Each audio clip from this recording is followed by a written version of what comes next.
ኢማጂን የሴዶ ደጋፊ መባል ራሱ የዛሬ 1 አመት 2 አመት እኮ እንደ ስድብ ነበር። እኔ የሆነ ክለብ ውስጥ ነው የሆነ ቦታ ተገናኝተው ሲደባደቡ አይቻለሁ። የሴዶ ደጋፊ ትመስላለህ ብሎት አንደኛው this is የሴዶ ደጋፊ ነው ያው የስንት ቲሸርት አድርጎ ሲወጥ ሰዓቱ እየተቀየረ ነው። ወዴት እየሄድን ነው ህዝቤ? የኢትዮጵያ ማርሻል አርት ኢቲኤፍሲ ታላላቅ ውድድሮች የሚካሄድበት ቀን ከ2 ሳምንት ያነሰ ጊዜ ብቻ ቀርቶታል። በስፖርት አፍቃሪው ዘንድ ያለው ጉጉት ጣሪያ ነካ ሲሆን ተወዳዳሪዎች እርስ በርስ በሚሰነዝሯቸው የቃላት ጦርነቶችና ዛቻዎች ይበልጥ ውድድሩን እያቀጣጠሉት ይገኛሉ። ሚዲያዎችና የስፖርት ጋዜጠኞችም የየተወዳዳሪዎችን ካምፕ በመጎብኘትና ኢንተርቪው በማድረግ ድባቡን እጅግ ሞቅ እያደረጉት ይገኛሉ። ከሁሉም ውድድሮች በበለጠ በትልቅ ግምትና ትኩረት የሚጠበቀው የሴዶና የጆኒ ጂጂትሱ ፍልሚያ ነው። ጆኒ በቅርቡ በሰጠው አነጋጋሪ ኢንተርቪው የሴዶን ደጋፊዎች እጅግ ያበሳጨ ምላሽ ሰጥቷል። ጆኒ ሲናገር የሴዶ ደጋፊዎች በቁጥር ቢበዙም እውቀት የላቸውም፣ ያልተማሩና የወረዱ ናቸው። የኔ ደጋፊዎች ግን በቁጥር አነስተኛ ቢሆኑም ደረጃቸውን የጠበቁና የተማሩ ናቸው በማለት የሰነዘረው ትችት የሴዶ ደጋፊዎችን በከፍተኛ ሁኔታ አናዷቸዋል። ጥያቄ ምንድነው? ያንተ ደጋፊና ከሱ ደጋፊ ማን ይበልጣል ብለህ ታስባለህ? አሁን ብዙ ጊዜ ደጋፊዎች ኮንፊውዥን እየተፈጠረ ነው በአሁኑ ሰዓትና የኔ ደጋፊዎች የሱ ደጋፊዎች በቁጥር ይበዛሉ። የሱ ደጋፊዎች በቁጥር ይበዛሉ። የኔ ደጋፊዎች ግን በአስተሳሰብ ይሻላሉ። አብዛኞቻችሁ ኢቭን ያልተማሩት የሆነ ስትሪት ስማርት አላቸው። ትራዲሽናል ኤጁኬሽን የሌላቸው ደጋፊዎች የራሱ ስትሪት ስማርት የሆነ የተወሰነ ብልሃት አላቸው፣ ያስታውቃል። በቃ just by the way they approach life ሎጂካል የሆነ አስተሳሰብ ያላቸው ሰዎች ናቸው። የሴዶ ደጋፊዎች ደግሞ በቃ የሆነ ፌሪላንድ ውስጥ የሚኖሩ ሰዎች ናቸው። አንድ ሰው ከእንቅልፉ ተነስቶ ኢምፖሲብል የሆነ ነገር ያለምንም ፕሪፓሬሽን አቺቭ እንዲያደርግ የሚችልበት ዓለምን እውነት እንዲሆን ይፈልጋሉ እነዚህ ሰዎች። and imagine የሴዶ ደጋፊ መባል ራሱ የዛሬ 1 አመት 2 አመት እኮ እንደ ስድብ ነበር። እኔ በእውነት ሰው ውጭ የሆነ ክለብ ውስጥ ነው የሆነ ቦታ ተገናኝተው ሲደባደቡ አይቻለሁ። የሴዶ ደጋፊ ትመስላለህ ብሎት አንደኛው this is በአሁኑ ሰዓት ግን ሰው ፕራውድ ሆኖ out in public የሴዶ ደጋፊ ነኝ ያው የስንት ቲሸርት አድርጎ ሲወጥ ሰዓቱ እየተቀየረ ነው። ወዴት እየሄድን ነው ህዝቤ? ከሱ ደጋፊዎች ደግሞ ሴዶ እንዲያሸንፍ ፈልጋለሁ ግን ይሸነፋል የሚልም ፕሬዲክሽን አለ። የነሱስ ምትላል? ምን ልበለው እነታቸውን። ይህን ንግግር ተከትሎ የሴዶ ደጋፊዎች በከፍተኛ ሁኔታ የተረበሹ ሲሆን ለሴዶ ያላቸውን አጋርነትና ድጋፍ በእጥፍ በመጨመር ለጆኒ ተስማሚ ምላሽ በውድድሩ ቀን ይሰጠዋል ሲሉ እየዛቱ ይገኛሉ። ጆኒ አሁንም በቃሉ በመጽናት እግሩን እሰብረዋለሁ ብሏል። አክሎም ሴዶ ልክ ንቃተ ህሊናን አሸንፎ ወደ ኢቲኤፍሲ 2 ዝቅ ብሎ እንደተወዳደረው ሁሉ ሴዶም ኢቲኤፍሲ 3 ላይ ዝቅ ብሎ እንዲወዳደር ከፈለገ ቶሎ እጅ መስጠት አለበት ሲል ጠንከር ያለ ማስጠንቀቂያ ሰጥቶታል። ጆኒ ፋይቱ በጣም ደርሷል። ኦልሞስት አሁን 1 ሳምንትና ከተወሰነ ጊዜ ነው የቀረው። በጣም ጓጉቻለሁ ብለ ነው። ትሬኒንግ ካምፑ እንዴት ነው? ትሬኒንግ ካምፓችን እኛ የዛሬ 3 አመት የጨረስነው። ስለዚህ ትሬኒንግ ካምፕ የሚለው ነገር አልገባኝም። ሌላው ነገር ደግሞ እግሩን ሰብረዋል ብለ ነበርና ሐሳብ የተቀየረ አዲስ ነገር አለው? የተቀየረ ነገር የለም ወይስ አሁንም ለመስበር እንደቆረጥክ ነው? ኦፍኮርስ ይሰበራል። ምን ቢቀየር ሐሳብ አለ እዚህ ጋር? አይ ባሪውን ካስተካከለ ጸባዩን ካስተካከለ ተዋለው ብለ ስለነበር ተዋለው አላልኩም። ካስተካከለ ትከሻውን ሰብረዋለሁ ነው።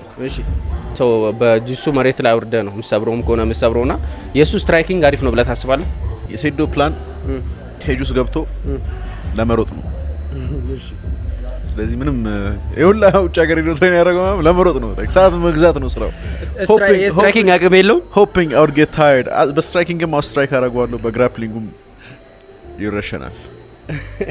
ሌላው ደግሞ ጥያቄ ሁሌ ሴዶ የሚለው ነገር አለና አንተ ምላሽ የማሰጥበት ማለት ነው። ይሄ ልጅ አይመጥነኝም ማርሻል አርቱ ለማሳደግ ብዬ ነው ከሱ ጋር ፋይት ማድረጉ ይላልና አንተ ሲመጥነኛል ብለህ ታስባለህ? እሱን እኔ የምመልሰው የፋይት 2 ነው። እሺ ኦኬ እንደሚመጥንና እንደማይመጥን እንመጣጠናለን። እዛው ገብተን እንተያያለን ማን እንደሚመጥን ማን እንደማይመጥን። እሺ and I just hope ሴዶ ኢቲኤፍሲ 3 ላይ ፋይት ማድረግ ከፈለክ ገና መሬት ላይ ስጥልት አፓርግሽ because if you think ከያዘኝ በኋላ ታፓረጋለሁ it's going to be too late። ኢቲኤፍሲ 3 ፋይት አታረግም። ከዚህ በኋላ ፋይት የሚባል ነገር አታረግም። something in your body permanently ይሰበራል። በሌላ በኩል የሴዶ አሰልጣኝ በሰጠው አስተያየት የጆኒን ንግግር አስተባብሏል። አሰልጣኙ ሲናገር ሴዶ ገና ያልታወቀና እጅግ አስደናቂ ብቃት ያለው ተወዳዳሪ ነው። በውድድሩ ቀን ሴዶን የሚችለው ምንም አይነት ተወዳዳሪ የለም በማለት ለሴዶ ያለውን እምነት ሙሉ እንደሆነና ለውድድሩ በከፍተኛ ደረጃ መዘጋጀታቸውን መስክሯል። ቀጣዩ ደግሞ የሴዶና የጆኒ አለ። በዚህኛው ላይ ፋይት ላይ የሰው ፕሬዲክሽን ሆነ ለየት ያለ የሆነ ነው። ጆኒ ያሸንፋል፣ ግን ሴዶ ቢያሸንፍ ደስ ይለኛል የሚሉ ሰዎች አሉና ሴዶ እንዲያሸንፍ ለሚወዱት መልእክት አለ አንተ በራሳቸው መተማመን ስላሌላቸው ማለት ነው። ቲክቶክ ላይ ያየው ነበር የማትገመት ሰው ሁሉ ነው ምናምን ይላል። ያኔ ያዩታል ሪንግ ውስጥ በደንብ ያዩታል። ሴዶን ሪንግ ውስጥ ያዩታል። ሴዶ እስካሁን በሚዲያ ላይ በሚያሳየው ነገር ነው የተገመተ ያለው። አዲስ ማንነት ያወጣል ወይ ብለህ ታስባለህ? በቃ ሪንግ ውስጥ በቃ ያኔ ይዩት። ከዛ በኋላ ይህንን ኢንተርቪው አርጉትና ከፋይቱ በኋላ ታዩታላችሁ። ከጆኒና ሴዶ ፍልሚያ ባሻገር በመጪው ውድድር ላይ ትልቅ ትኩረት ያረፈባቸው ሌሎች ፍልሚያዎችም ተካተዋል። በዓለም አቀፍ ደረጃ ትልቅ ግምት የተሰጠውና የኢትዮጵያውያንን ብቃት የሚያሳይ ከሱዳናዊ ተወዳዳሪ ጋር የሚወዳደረው ፍልሚያ ሌላው የውድድሩ ተጠባቂ ጨዋታ ነው። ለመጀመሪያ ጊዜ በኢቲኤፍሲ መድረክ የሚካሄደው የሴቶች ውድድር የስፖርቱን አፍቃሪ እጅግ አጓጉቶታል። የሴቶች ተወዳዳሪዎች መካተት ለውድድሩ አዲስ ድምቀትና ልዩ ውበት እንደሚሰጠውም ይጠበቃል። ሌላው ደግሞ በዚህኛው ፋይት ላይ የመጀመሪያ ሴት የተካተተው በኢቲኤፍሲ ላይ የዛራና የአብስራ ነው ማለት ነውና ዛራን አሁን እንዴት እያለች ነው? ፐርፎርማንሷ እንዴት ነው?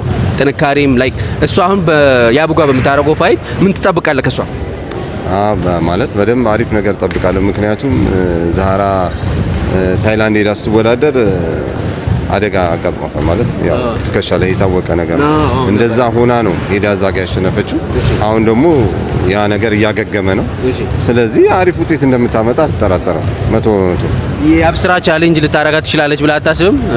ላይክ ፊዚካሊም ጠንከር ያለ ዱላና ዱላ የመሸከም አቅም አላት እየተባለ ነውና ዛራስ አላት የምትለው ነገር ምንድነው? ዛራም እኮ ዱላ ትቀበላለችም ዱላም ትሰጣለች። ቴክኒክስ ምንም ነገር እሱ የሚያቅታት ነገር የለም። ስለዚህ አሪፍ ውጤት እንደምታመጣ እንደሚያስደምም እርግጠኛ ነኝ። ታስደምመናለች አሪፍ ነገር። የጆኒ ጂጂትሱ የሴዶ ደጋፊዎች ጥራት የላቸውም የሚለው ንግግር በውድድሩ ውጤት ላይ ተጽዕኖ ይፈጥራል ወይስ ሴዶ አሰልጣኙ እንዳለው ያልታወቀ ብቃቱን አጥቶ አሸናፊ ይሆናል? ሀሳባችሁን በኮሜንት መስጫው ላይ አጋሩ። ከተሟላለት ተወዳዳሪ ጋር የማደርገውን ፋይት ምንም እንዳይጎልብህ የቻልነውን እናደርጋለን ብላችሁ ድጋፍ ላደረጋችሁልኝ ለጉራጌ ማህበረሰብ ወጣቶች እጅግ አድርጌ አመሰግናለሁ። የጉራጌ ወጣቶች ለረቢቅ የምታደርጉትን ድጋፍ ሰምቻለሁ፣ ደስ ስላለኝ ቴንኪው ለማለት ያክል ነው። በጣም እናመሰግናለን ሰፖርት እያደረጋችሁት ስለሆነ። በዛ ላይ እንግዲህ ደግሞ የወለኔ ወጣቶች ወይም የወለኔ ማህበረሰብ ረቢቅ ጋር ማገዝ አለባችሁ፣ መድረስ አለባችሁ ለማለት ያክል ነው። ለሌሎች አትሌቶቻችንም ያው ሰፖርት ብታደርጓቸው ጥሩ ነው። ያው ስፖርቱ እንደምታውቁት ቀላል ስፖርት አይደለም፣ እንደሌላው ስፖርት አይደለም። በጣም ቻሌንጅ አለው፣ ከባድ ነው። ስለዚህ አትሌቶቻችን ወጣቶቹ የሁላችንም ሰፖርት ስለሚፈልጉ ሁሉንም አትሌቶቻችንን በያላችሁበት ሰፖርት እንድታረጉልን ነው። ስለምታረጉልን ነገር በሙሉ እንደ ወጣት አመሰግናለሁም ለማለት ነው። ቴንክ ዩ